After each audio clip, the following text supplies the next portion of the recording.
Panginoon kong Diyos, pakinggan hawa ngayon ang panalangin ng inyong lingkod.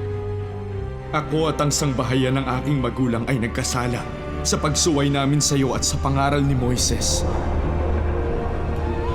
Ngunit sinabi mo rin na kung kami ay manunumbalik at susunod sa iyo, titipunin mo kaming muli sa lupaing napili upang ikay sambahin.